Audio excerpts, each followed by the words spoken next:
Hello, YouTube friends. So I am so excited. If you haven't heard already, I have a new book coming out. It's called Captivate. And one of the biggest processes for writing a book was that I had to come up with the perfect cover. And you would think that picking a cover wouldn't be nearly as hard as writing the book, but actually the cover was excruciating and a lot of work. And so I thought I would go into what went into picking our book cover and see if you can play along with us as we go through this process. I thought I'd give a little bit of show a little bit of the light, shine a little light onto what that process was like. So the very first part when you're trying to think of a book cover is concept brainstorm. So trying to figure out, what do we even want to show on the cover of this book? So many books these days either have big bold words or a white background and a single object, right? That's what almost all covers these days, especially if you're in the nonfiction space, are covering or are showing. So I wanted to show something different. I knew this book was about science. I knew it was about decoding people. So the first idea, and you can see, we'll pull up this first graphic that I came up with, was this idea of maybe a surprised look or a captivated look, and calling out different things about reading people around my face. So this was the first thing that we looked at. We submitted it to our amazing publisher, and Christopher Sergio, who helped us over at Penguin Random House where my book is being published, took this idea and he Book-ified it. This is step number 2.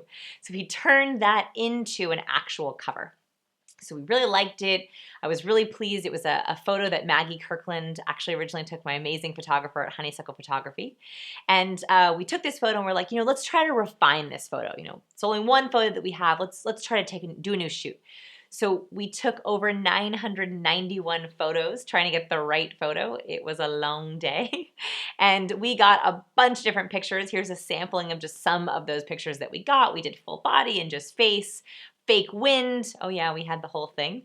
And what we came up with was a couple new options. And this time I wanted to get social proof. I'm a data nerd. I love asking people their opinions.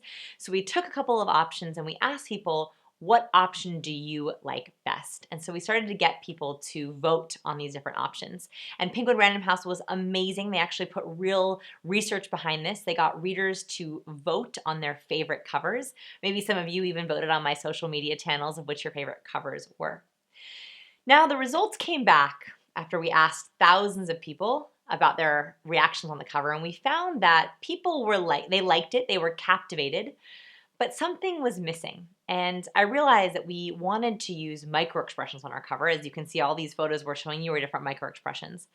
But what really is captivate, right? Is it just surprise? Is it just happiness? So we tried to combine this surprise and happiness into these sort of silly looking photos. The problem is, we looked at all these photos, we realized they were too silly. This is a business book.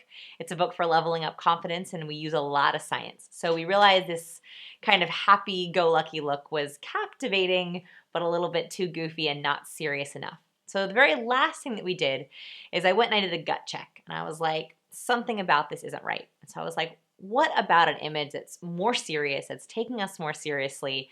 And we came up with this one photo that we took, and thank goodness we took it. It was a total afterthought, and realized that we liked this sort of more serious look. So we pivoted again.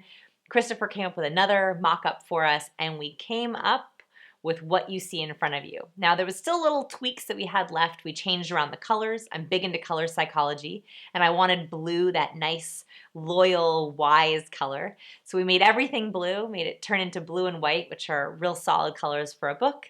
And we came up with the final cover, which is right here. So I hope that you like the cover.